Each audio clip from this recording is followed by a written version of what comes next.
Welcome to the Flourish.Academy podcast. My name is Heather Lottinen, and I'm joined by my good friend and co-host, Mara Chick.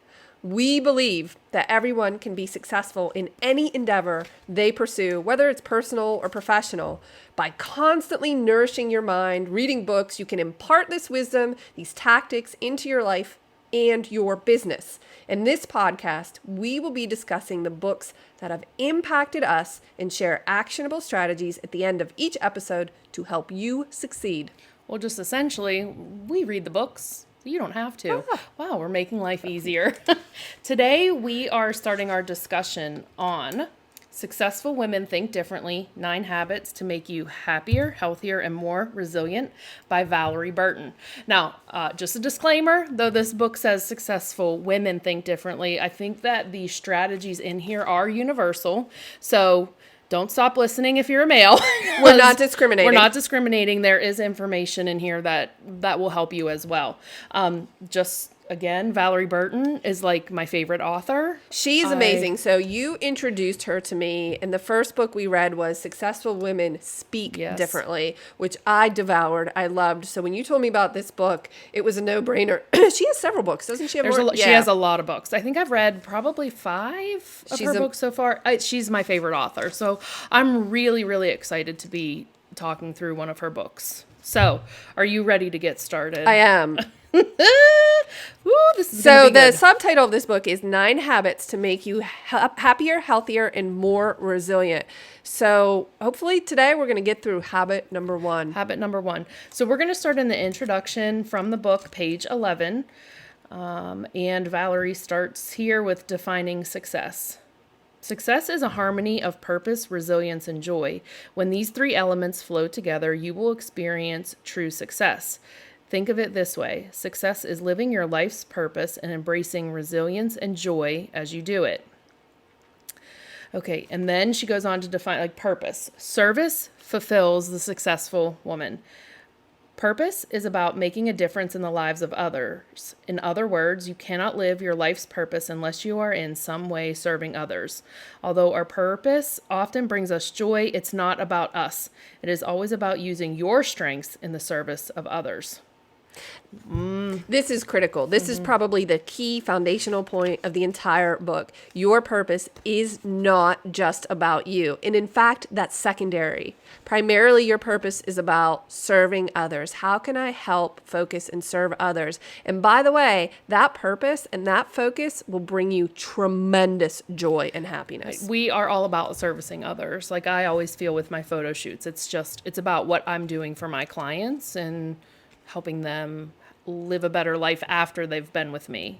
Right, and impact. Yes. Right. And we all know that when we are focused solely on ourselves, we actually don't feel great about that. I mean, you think, I'm doing this for me, but there's something always missing. And I like how she defines success, which is living your life's purpose and embracing resilience and joy as you do. Because when I read that, there's a hint in there that not always going to be easy.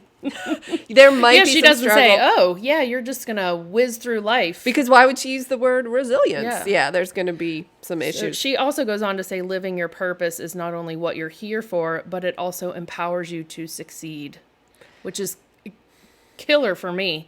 That's how I feel every day. Like that's what empowers me to succeed is my purpose in life. Like, and I'm driven, like no one can stop me. I'm going to go and get it. Yeah.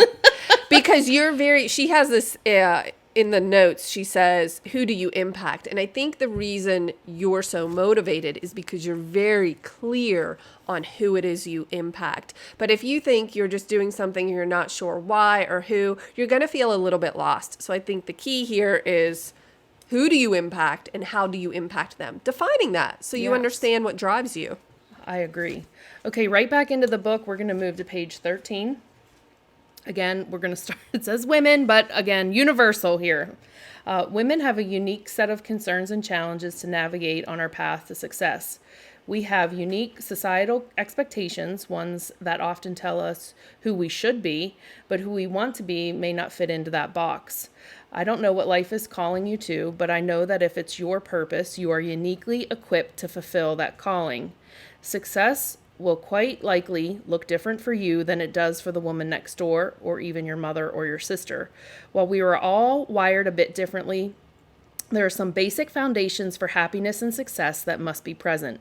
When it comes to educating yourself on what it will take for you to achieve your next level of success, living your purpose while embracing resilience and joy, you will benefit from a perspective that honors your uniqueness as a woman. Very good. Societal expectations. We talked about this in a previous episode about the expectations that society puts on you as a woman, as a person, that you should be doing X, Y, and Z. And she makes note, yes, there are foundational items that provide all of us happiness and success, but we're all very unique. So what might look like success to you might be totally different for me and for the next How person. do you define success? I've actually thought, I've thought about this a lot. Of course, it's serving others, and it's about harmony in my work and my family life, making enough money in order to provide for my family and the goals that we have, and then something that I enjoy that's making an impact. There's a lot of working parts that go together in order to define success. But I think where people make a big mistake is they put it on money.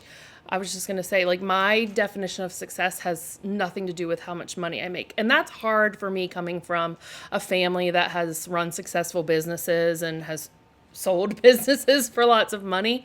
So it's always been about the money. But for me, defining success has nothing to do with how much money I make. It's that I want to feel passion every single day. Every day. Mm-hmm. Every day. I could care less if it's washing the dishes or having a photo shoot or sitting here doing our podcast. Like, I want to feel passionate about something every single day. Yeah, because life is short, right? It's not worth living if it's drudgery. So, yeah. And I was miserable at my corporate job. So I feel passion every day, and that's my marker of success. Note here, you made a lot of money at that corporate job. So clearly it wasn't about money, because when you left, you weren't making as much money, but you were passionate. Well, now I am. Yeah. because the I've key worked, here is when you are happy and successful, then money follows that. But it's not the other way around. Money doesn't bring happiness. No. Never does. Never does. Happiness brings money. Thank you, Sean Acor. That's from The Happiness Advantage. He talks about that, but... Okay, just moving on, we're going to, Valorie, in her book, she then starts to list 7 key decisions, and I don't think we're going to go through all of them, but the one that really resonated with me, and I'll talk about that one, if there's one that resonates with you, you can speak on that as well. But there are decisions you need to make, essentially, as you move throughout your life, and she said decision number 1 is, I do not downsize my dreams. She goes on to say, Mark Twain said it best.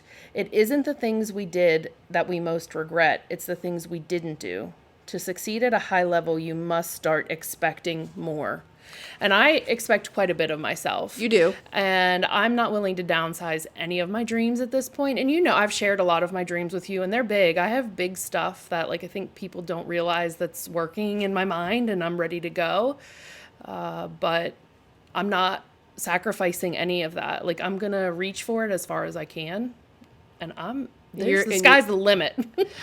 Human potential is nearly limitless. So you can definitely do that. Okay, so I'm looking at these decisions. Let me go through them quickly, just so we have them all listed. So that was decision 1. Decision 2 is I focus on solutions, not problems. Decision 3 is I choose to be authentic. Decision 4 is I choose courage over fear. Decision 5 is I choose relationships wisely and nurture them intentionally.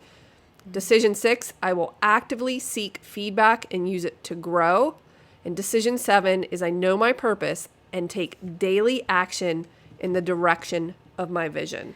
Do you feel like you struggle with any of these? Because one hit me. That was like, okay, I need to work on that maybe a little bit. Well... I'll talk. Please. Because sometimes I still let fear hold me back from things, but I try to be super courageous in those times. So I'm still working on that. But I would say every other of these decisions are things like when we actively seek feedback and use it to grow. Like, we talked about this when we started the podcast. And I was like, you got to tell me if there's something I'm doing. Like, I want, like... It's the only way I'm going to get better. I want to get better. So you have to tell me if there's something I'm doing that's it's not working. So I think both you and I are really good at these kind of decisions and owning them. I feel really good about these. And as you were asking me if there's one that I struggle with, I don't. I feel very courageous. Actually, on my keychain, it says fearless because I don't have fear.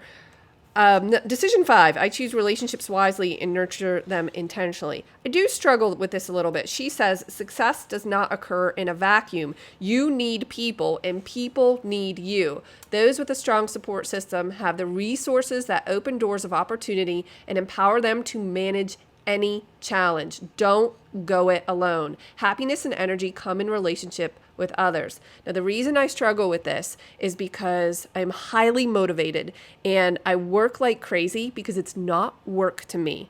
I love it. So it becomes difficult to connect with other people who don't have that same level of motivation. So I tend to go on my island and do everything myself and just knock it out of the park. I changed this recently in the last couple of years by joining a few masterminds and this podcast, us working together. We are so much better together as a team than we are individually. Now, you and I can relate because we're both highly motivated. But do you have any friends in your life that maybe aren't as motivated? Oh, yeah.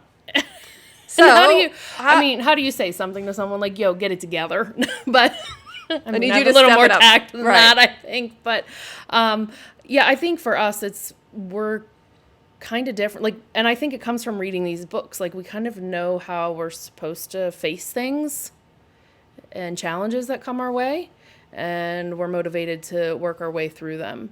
But I've been saying for years and years and years to the ladies in my self-love group that, like, we're better together. Like, we're not alone in what we deal with and struggle with. And I, even when I started my business, was like, I can do everything on my own. And I've learned very quickly here in the last couple of years that I can't. And I've started to, take on help and hire people to help me get stuff done so that that frees up my time to focus on the bigger picture. So, and that's very brave and courageous because it's a hard step for me. I know it was a hard step for you because you think I would just rather do it on my own. We're type A. Yes. Control. We have control over things. So I would say that's the one I struggle with, although I have actively pursued fixing that issue by joining groups and working more with people. However, she says, I choose relationships wisely.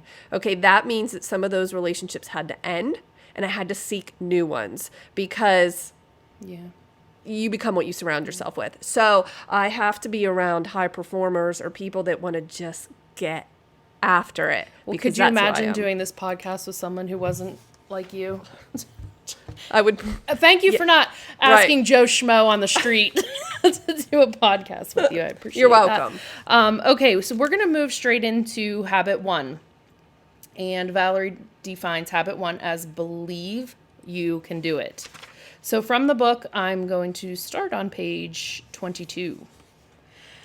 Actions follow thoughts, and counterproductive thoughts will always send you in the opposite direction of your goal. Think back for a moment to a recent failure. Maybe it was a relationship that went south, or a promotion that you were denied, or a decision that you got into hot water. Answer this question honestly without too much thought. Why did you fail? Ooh. We'll get to that with our actionable strategy. It's a simple exercise, but noticing how you think about failure can tell you a great deal about how high you will ascend on the success ladder. The edge the successful woman has over the average is her thought process. It is not external, but internal. Sometimes it is learned through experiences and parental examples. However, some aspects of the thought process come very naturally to you. You are either more optimistic or pessimistic in your thinking. Although you may naturally lean in one direction or the other, or in the face of a challenge or opportunity, an optimistic thinking style can be learned. Women who are most successful explain their failures in terms of things they can take control over. In other words, they realize they have weaknesses and faults, but those are not the sole reasons why things go wrong. Instead, they focus on external reasons, people who made things more difficult, the fact that they weren't as prepared as they could have been, the fact that the economy was bad, the weather was bad, the boss was having a bad day. None of these reasons have permanent implications. After all, next time she can prepare better, the weather may improve, the economy won't be bad forever, and even if the boss keeps his job, she can always find another boss to work for in another company or department. Well, we talk about mindset quite a bit. Do you feel you're more optimistic or pessimistic? I'm mostly optimistic. Have you always been? No. Ooh. How did you grow? I think when I started to realize that I had control over my life, like I wasn't just letting someone else dictate what happens to me, that I could make choices and evaluate things, that like I knew that I could do what I wanted to do. I mean, I used to be 370 pounds and I went and lost a ton of weight, and I was like, oh, like I can do stuff. You don't think you can do it until you change your mind and you're like, oh, what? It's here. And I always say to everybody I work with, it begins and ends in your mind. If you don't think you can do it, or you don't want to change the way you think about yourself, like it's not going to happen for you. I think it was Henry Ford that said, whether you think you can or you think you can't, you're right. That is true. So this habit, believe you can do it, is critical to your success. You have to believe in your mind first that it's possible. But if you're telling yourself repeatedly, this isn't going to happen, this isn't possible, well, guess what? It ain't going to happen. Self-fulfilling prophecy. It's not going to happen. I like where she talks about failing, and she says, failing does not make you a failure. So it doesn't define your identity. It just means, oh, I need to move a different direction. Yeah. And I'm in control. I'm responsible. And I can make anything happen. And if it fails, I'll learn something good and I'll move on. Okay, and she continues on page 24. The successful woman is hopeful. She is empowered by knowledge of lessons gleaned from the failure of the previous try. She doesn't take failure personally, and she knows that failing doesn't make her a failure. I think we have a hard time with this, to believe that like the failure that we experience doesn't reflect on us personally. I think we really have to reframe the way we think about failure. And one of the things I read once was like, ask yourself every day, what did I fail at today? Because we're so worried of failure that like we need to lessen its impact on like, right. Like we're so just find a way that you failed and say, oh, that was a failure. Okay. All right. And then how are you going to go after it tomorrow? Like, so rather than avoiding it. Yes.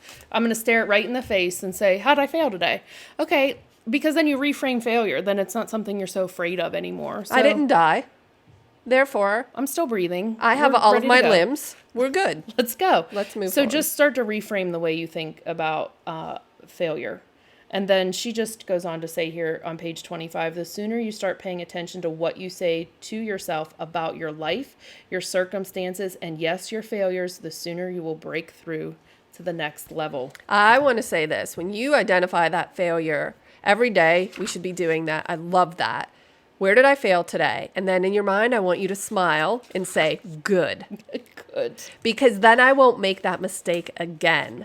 And I'm getting better and better all the time. I love that. That's a mindset issue. Yeah. If you are focused on being optimistic and looking at what's working well, but acknowledging what didn't work well so that you can improve, and not taking everything so seriously, like relax. You're alive. It's fine. That didn't work out. Big deal. Good. Okay. You know, we're all allowed to fail. Like, I think we have it made up in our mind that like failure shouldn't happen for us. And I think like Tony Robbins has had some failures in his businesses. And I see sometimes people comment on his like posts on Facebook about like, why am I going to take advice from someone who failed multiple times? And I'm like, I want to take advice from that person who fell flat on their face 2 or 3 times and now has this huge successful business. And got back up. Why wouldn't I want to learn from that person? I don't look at failure as like something like, they couldn't do that? Oh, why couldn't they do that? Was there something restricting them? Something they didn't know? Like how...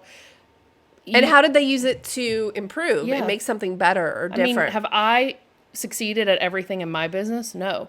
But I learned how to focus on what like my goal should be, right? I'm not going to take something and be like, oh, well, Right. maybe I should do that because I know it's not right for Right. me. So, okay, great. Moving on into page 29, Valorie continues in the book. Exceeding at the next level will mean becoming much more aware of your thoughts. What are you telling yourself about your failures? Is it always, I always mess up, or I was exhausted today? Is it nobody will spend money on my products in a bad economy? Or I've got to find the people who are still spending money despite a bad economy? If your mind were an electronic billboard for the world to see, what are the thoughts they'd get to read? It takes intention to accurately capture your thoughts. With practice, you can notice them and improve the ones that help you, inviting them in and repeating them as often as needed to move you to the right actions. It's all about your thinking style in the face of failures or disappointments. I like this in particular. I teach a lot of time management, and people will say, I don't have time, I don't have time, I don't have time. So guess what? You don't have time.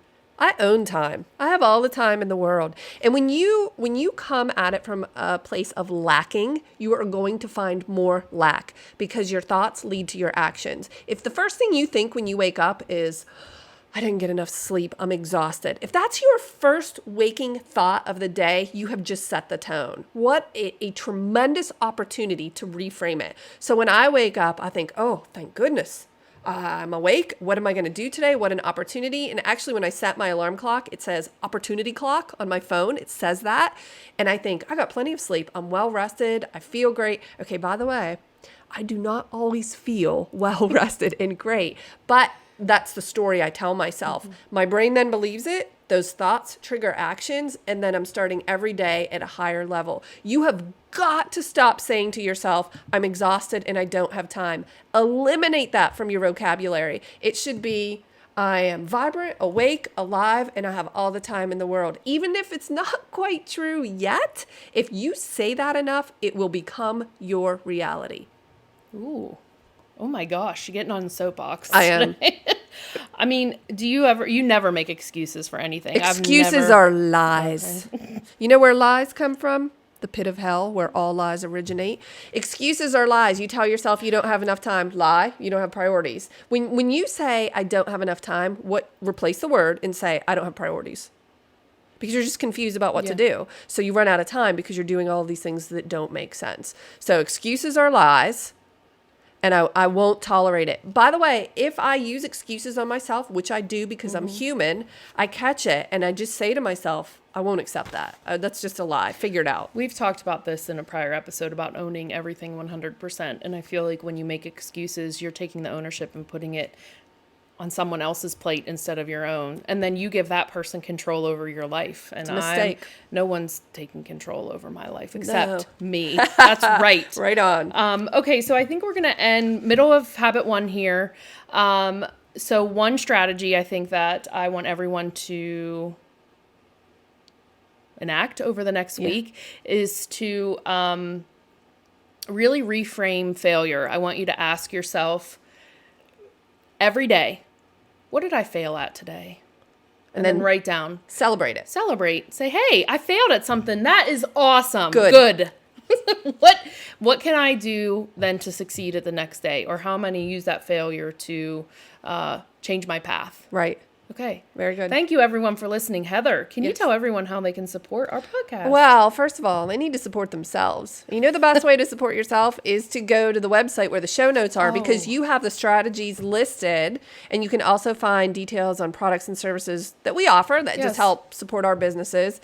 And of course, you need to subscribe, iTunes, Stitcher, the Google Play. While you're there, leave us a review, you know. That would be helpful. Reviews are helpful because it gets the podcast into more hands, for sure. Yes. If you prefer video, you can watch and subscribe to us on YouTube at Flourish.Academy.tv. Share with your friends. It impacts more people. Leave comments. We'd love to read your comments. Yeah, we want to know what's working for you, what's not working for you. If there's a book you would like us to read and go through, we would love that feedback. Yeah, give us a book. And if you want to pick up any of the books that we discuss on Amazon, use the link that we have in the show notes or pasted below because it helps support us. It's an affiliate link. It just helps support. And Laura's Amazon habit. Right. Don't ask how many books I bought last week. It's okay. It's all for the It's good. my obsession. All right, everyone. Thanks so much for listening to us on the Flourish Academy podcast. We will catch you next episode.